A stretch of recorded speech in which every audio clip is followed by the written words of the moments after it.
Jenazah gadis cantik ini keluarkan bau super wangi. Begini kisah semasa hidupnya.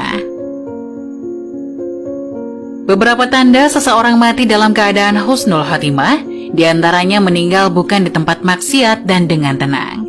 Seperti kisah meninggalnya gadis bernama Mala. Terlahir di tengah keluarga kaya, ayahnya muslim, sedang sang ibu beragama Nasrani. Di tengah orang tua yang kaya, ternyata tidak semuanya bisa Mala dapatkan, termasuk kasih sayang dan pendidikan agama. Kehidupannya pun glamor dan boros. Mala terbiasa menyewa villa saat libur sekolah sejak SMA. Tak jarang, Mala bercampur dengan teman laki-lakinya, bahkan tidur dalam satu kamar bersama dengan yang lain.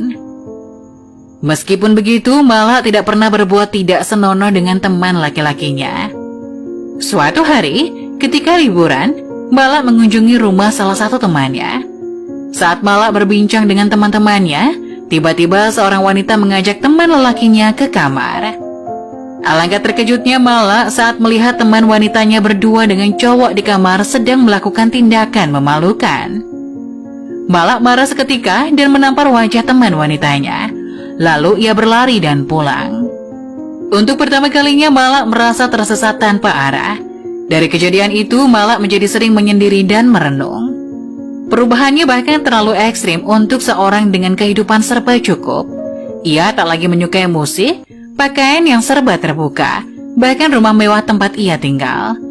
Kumandang adzan yang tak pernah ia dengar, tiba-tiba hari-hari setelahnya seolah suaranya mengusik jiwa. Sejak saat itu, ia memutuskan untuk sholat. Di rumah mewah itu, satu-satunya perlengkapan ibadah yang ada merupakan peninggalan neneknya. Mukena dan sajadah milik mendiang nenek ia gunakan untuk sholat. Dalam sholatnya ia menyesali perbuatan yang selama ini ia jalani. Air matanya menganak sungai saat sujud, ia menangis terseduh-seduh. 1 jam berdoa, ia pertama kalinya mengaku merasakan ketenangan batin. Saat pikiran jernih, Mala teringat akan pamannya yang alim. Ia pun memutuskan untuk belajar pada pamannya. Dari pamannya, Mala belajar agama Islam dengan kasih sayang, mulai dari cara wudhu yang benar hingga ilmu agama lainnya.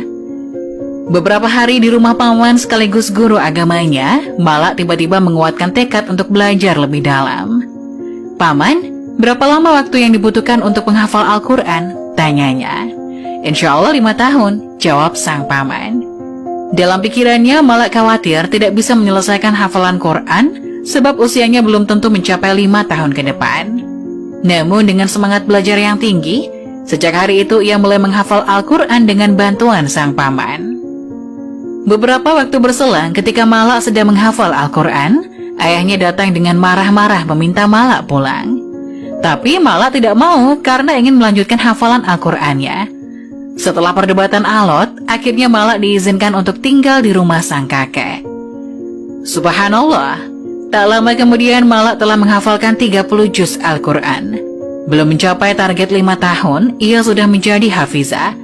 Bahkan dalam waktu yang sangat singkat, hanya 3 bulan, cita-cita yang selalu ia dengungkan dalam doa sekarang terkabul. Pasca bisa menghafal 30 juz dalam waktu 3 bulan, Mala mengadakan acara syukuran. Seluruh keluarga dan kerabat diundangnya.